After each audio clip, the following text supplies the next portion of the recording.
Soyez grandement bénis, peuple de Dieu. Ce contenu a été mis en place pour que vous en bénéficiez aussi de l'enseignement sur le discernement fait par l'un des canaux dans le monde entier pour la gloire du Seigneur Jésus-Christ. Bonne dégustation. Shalom, shalom, shalom à tous. Le discernement numéro 1. Cet enseignement est la première partie d'une série de 10. Veuillez lire les 9 autres parties. 1. La parabole de l'ivraie. Proverbes, chapitre 8, versets 4 à 9. Verset 4. Homme, c'est à vous que je crie, et ma voix s'adresse au Fils de l'homme. Verset 5. Stupide, apprenez le discernement. Insensé, apprenez l'intelligence. Verset 6. Écoutez, car j'ai de grandes choses à dire, et mes lèvres s'ouvrent pour enseigner ce qui est droit. Verset 7. Car ma bouche proclame la vérité, et mes lèvres ont en horreur le mensonge. Verset 8. Toutes les paroles de ma bouche sont justes, elles n'ont rien de faux, ni de détourné. Verset 9. Toutes sont claires, pour celui qui est intelligent, et droites, pour ceux qui ont trouvé la science. Bien-aimés, c'est avec une joie mêlée de louanges, et d'adoration que je rends grâce à notre Dieu par Jésus-Christ, pour cette victoire qu'il m'accorde sur le diable, en permettant que cet enseignement vous soit enfin disponible. Plusieurs fois, j'ai voulu mettre cet enseignement à votre disposition par écrit, mais Satan m'en a empêché. Ceci a fait l'objet d'une sérieuse lutte de plusieurs années, mais je peux maintenant dire avec soulagement, c'est l'Éternel qui est Dieu. C'est l'Éternel qui est Dieu. Si nous avions un peu de discernement, nous souffririons moins. Le discernement, oui le discernement. Un seul petit grain nous aurait fait échapper aux multiples pièges que Satan et ses agents nous tentent chaque jour. Combien de fois nous sommes-nous heurtés aux manœuvres de Satan? Combien de fois sommes-nous tombés dans le découragement, dans des murmures et dans beaucoup d'autres péchés, par manque de discernement? Combien d'enfants de Dieu ont ruiné leur vie spirituelle, et combien de vrais serviteurs de Dieu ont détruit leur ministère, par manque de discernement? Combien d'hommes de Dieu se sont retrouvés dans des adultères, et des fornications, et dans d'autres souillures sexuelles, pris au piège par les agents de Satan, qui prétendent être à la recherche de la délivrance? Combien parmi nous se sont retrouvés dans des mensonges, dans des faux, et dans beaucoup d'autres formes de fraude et de compromission, pour aider des agents de Satan qui savent bien faire pitié, et s'attirer de la compassion? Combien de frères ont ruiné totalement leur vie spirituelle en priant sans discernement sur des agents de Satan déguisés? Combien d'enfants de Dieu ont souvent confié la garde de leurs enfants aux sorcières appelées sœurs, pour finalement voir ces enfants être totalement initiés? Combien de fois sommes-nous tombés dans le piège de laisser nos enfants dans ces abominations qu'on appelle école du dimanche, à la merci des agents de Satan qui aiment bien se déguiser en ce qu'ils appellent moniteurs d'école du dimanche? Combien d'enfants de Dieu passent encore leur temps à suivre les pasteurs sorciers, par manque de discernement? Combien d'hommes de Dieu se croient très occupés aujourd'hui, par le travail de Dieu, juste parce qu'ils souffrent pour des démons, et des agents de Satan déguisés qui viennent les distraire? Combien d'enfants de Dieu sont tombés dans des mariages avec des agents de Satan déguisés en enfants de Dieu, par manque de discernement? Combien? Sans discernement, le peuple de Dieu est à la merci de Satan et ses agents. Les dégâts créés par le manque de discernement au milieu du peuple de Dieu sont innombrables. Pourtant tout est dans la parole de Dieu, pourtant Jésus ne nous a rien caché. Tout est pourtant bien stocké dans ce merveilleux testament que le Seigneur nous a laissé, la Bible. Pourtant la Bible est à la disposition de tous, aujourd'hui. Mais combien y prêtent attention? Combien y prennent garde?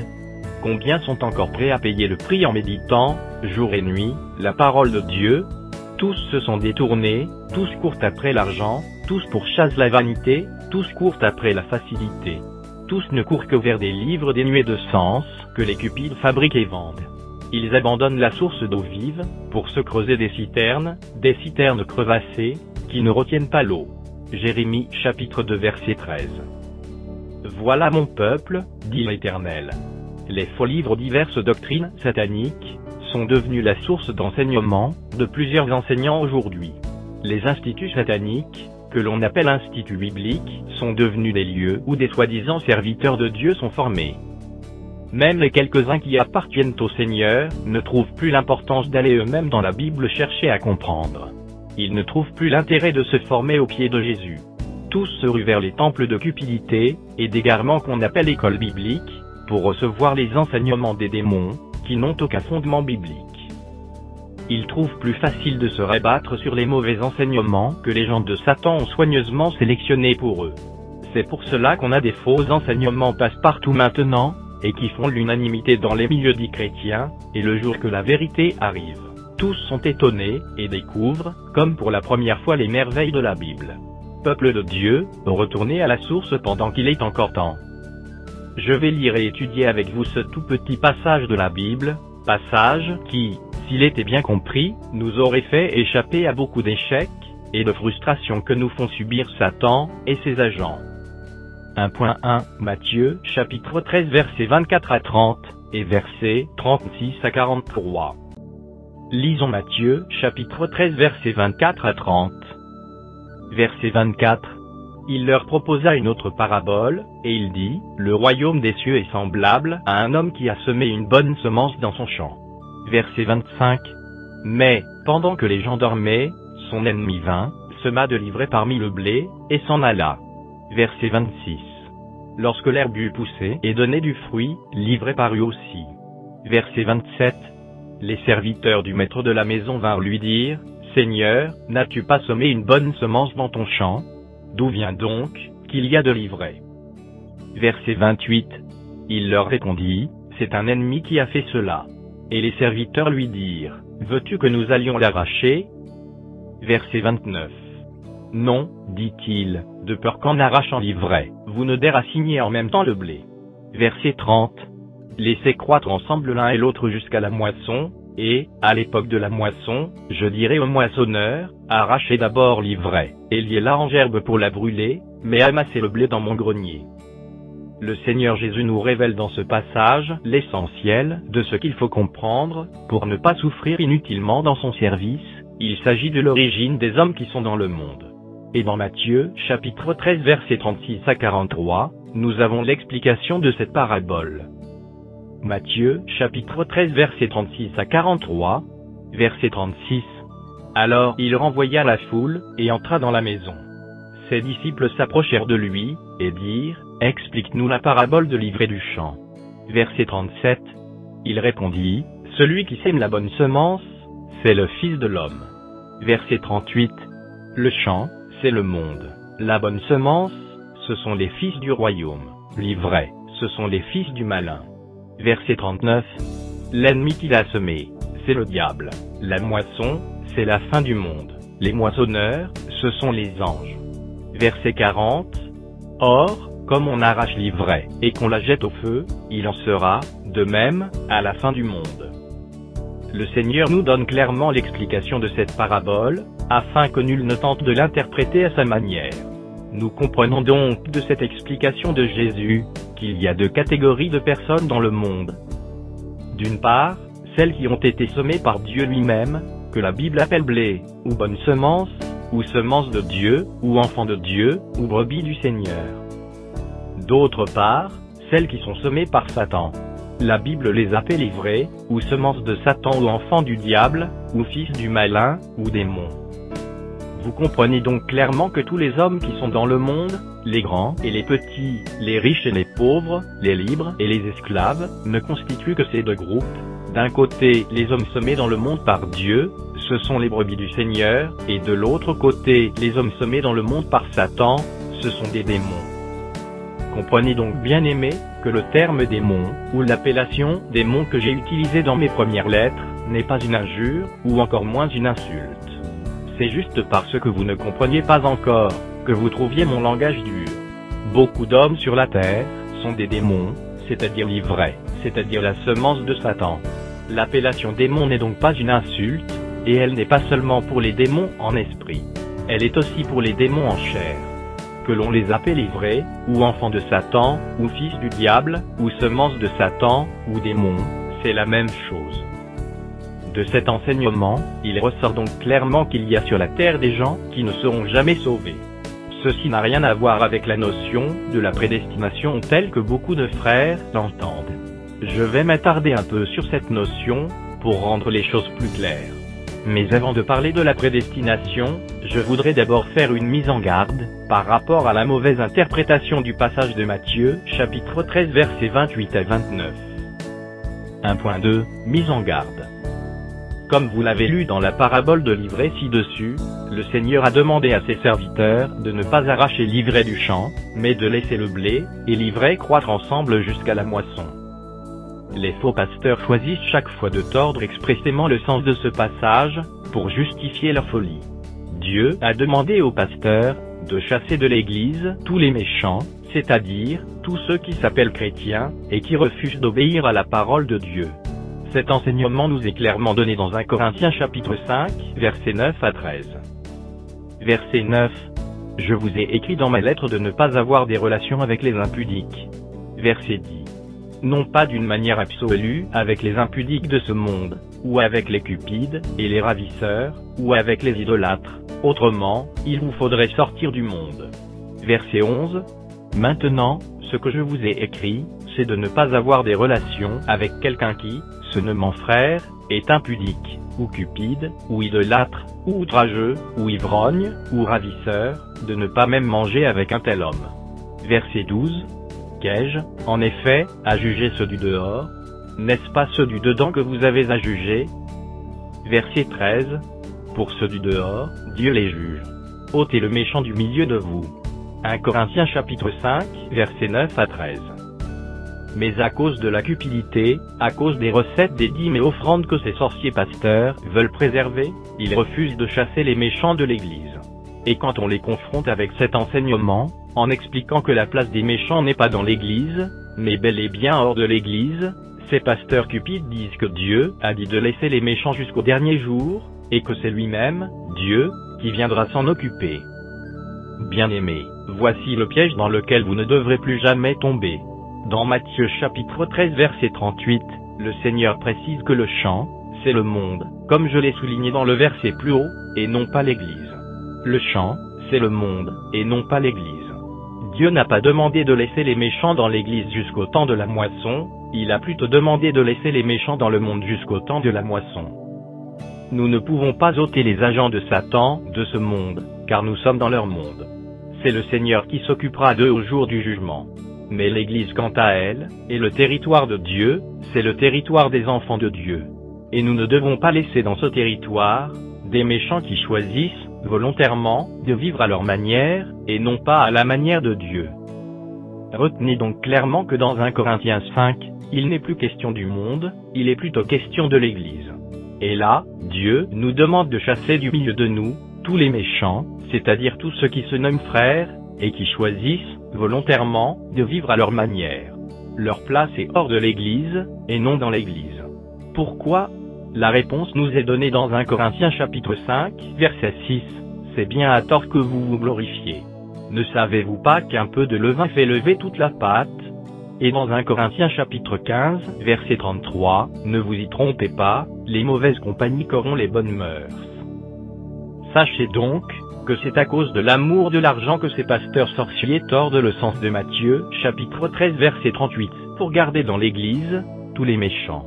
Ce n'est pas parce qu'ils sont ignorants. Chaque fois qu'ils pensent chasser un méchant de l'Église, ils pensent 2 fois au montant de dîmes et offrandes qu'ils vont perdre. C'est donc à vous de sortir de tous ces faux milieux, appelés à tort Église. Revenons maintenant à la notion de la prédestination. 1.3, la prédestination. Quand la Bible parle de prédestination, beaucoup de frères le comprennent toujours, comme signifiant qu'il y a des gens que Dieu a créés pour le paradis, et des gens qu'il a créés uniquement pour l'enfer. Non bien-aimés, cette notion de la prédestination est erronée. Ce n'est pas cela la pensée de Dieu, et ce n'est pas cela le plan de Dieu. Dieu ne s'est pas organisé à créer certaines personnes juste pour le feu, et d'autres pour le salut. Que signifie donc la prédestination, telle que la Bible nous l'enseigne? Pour mieux comprendre la notion de la prédestination, il faut faire appel à la justice de Dieu. Dieu est juste. Et dans sa justice, il donne l'occasion à chaque homme d'être sauvé.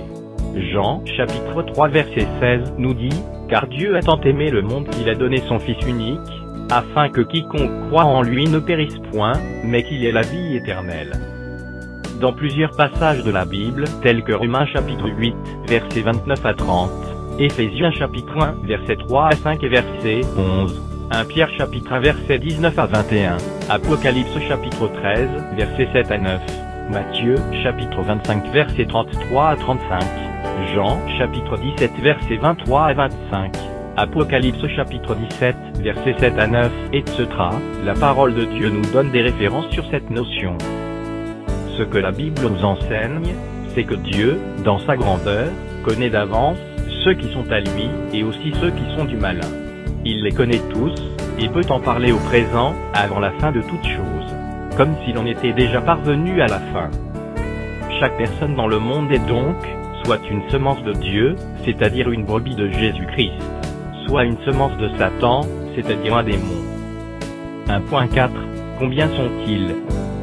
L'on peut être tenté de se demander quel pourcentage de personnes sur la terre est la semence de Satan. Sachez qu'en termes de pourcentage, il n'y a sur la terre qu'un tout petit pourcentage qui appartient à Dieu. Jésus nous l'a révélé dans Matthieu, chapitre 7 versets 13 à 14, où il nous parle des deux portes. Verset 13. Entrez par la porte étroite. Car large est la porte, spacieux est le chemin qui mène à la perdition, et il y en a beaucoup qui entrent par là. Verset 14. Mais étroite est la porte, resserrez le chemin qui mène à la vie, et il y en a peu qui les trouvent. Celle qui mène à la perdition est très large, et beaucoup passent par là, puisque beaucoup de ceux qui peuplent le monde sont des enfants du diable. Celle qui mène à la vie est toute petite, et il y en a peu qui passent par là, parce qu'il y a trop peu de personnes sur la terre qui sont la semence du Seigneur. Ne soyez donc pas étonnés qu'il y en ait trop peu sur la terre qui acceptent l'évangile de Jésus-Christ. Et même parmi ceux qui acceptent l'évangile, il y a trop peu qui demeurent dans la vérité. Retenez donc qu'il y a dans le monde des gens qui ne seront jamais sauvés, c'est-à-dire des gens qui n'iront qu'en enfer. Une fois de plus je précise, pas parce que Dieu les a faits pour l'enfer, mais plutôt parce qu'ils sont de l'enfer, ils sont du malin, ce sont les enfants de Satan, les fils de la perdition. Et comme nous le dit la Bible, le monde entier est sous la puissance du malin. 1 Jean chapitre 5 verset 19. En fait, ils n'ont jamais été des vrais hommes, bien que ressemblant exactement à l'homme normal, semence de Dieu. Voilà pourquoi le Seigneur les a appelés vrais, c'est-à-dire un faux blé, ressemblant pourtant beaucoup au blé. 1.5. Pourquoi Satan les envoie-t-il dans le monde? Pour semer la confusion, et rendre le travail des enfants de Dieu plus compliqué, et la vie sur terre très difficile. Satan a raté le ciel, et n'a maintenant qu'un seul objectif, gagner tout le monde pour l'enfer. Et pour faire ce travail, il lui faut toute une grande équipe, beaucoup de ruses et de tactiques. Dans son équipe, il a des démons en esprit que nous ne voyons pas, et qui nous combattent jour et nuit, et des démons en chair qui habitent avec nous et au milieu de nous. Et ces derniers sont là pour nous casser les pieds, pour nous rompre la tête, pour nous pousser à abandonner Dieu, si cela était possible. Ils sont là pour nous rendre la vie extrêmement compliquée. 1.6. Peuvent-ils accepter la vérité? Ils n'acceptent pas la vérité, pour la plupart. Plusieurs sont farouchement contre la parole de Dieu, et combattent l'évangile de toute leur force. Beaucoup n'aiment même pas entendre parler de Dieu, et ne supportent même pas le faux évangile. Ne soyez donc pas étonnés de voir que quand vous prêchez l'évangile, ou quand vous commencez à parler des choses de Dieu, il y a des gens qui n'aiment même pas écouter, avant de refuser. 1.7. Peuvent-ils demeurer dans la vérité? Il y a aussi un bon nombre parmi eux qui acceptent la vérité, mais ils ne peuvent pas demeurer dans la vérité. Quand la vérité est enseignée, ils sont contents, et s'engagent aussi à suivre la saine doctrine. Mais n'étant pas de la vérité, ils ne peuvent pas tenir. Après quelque temps, ils se retirent. 1 Jean chapitre 2 verset 19, nous dit, « Ils sont sortis du milieu de nous, mais ils n'étaient pas des nôtres. Car s'ils avaient été des nôtres, ils seraient demeurés avec nous, mais cela est arrivé afin qu'il soit manifeste que tous ne sont pas des nôtres. » Que la grâce soit avec vous tous qui avez Jésus-Christ pour maître. Contact et abonnement gratuit. Mission chrétienne de réveil. E-mail, mail@mc-reveil.org. Site web http://www.mc-reveil.org J'espère que par la grâce du Seigneur Jésus-Christ, vous avez aimé l'enseignement, sur le discernement. Veuillez écouter encore les autres parties, les 9 autres parties qui suivront encore par la grâce du Seigneur Jésus-Christ. Soyez bénis.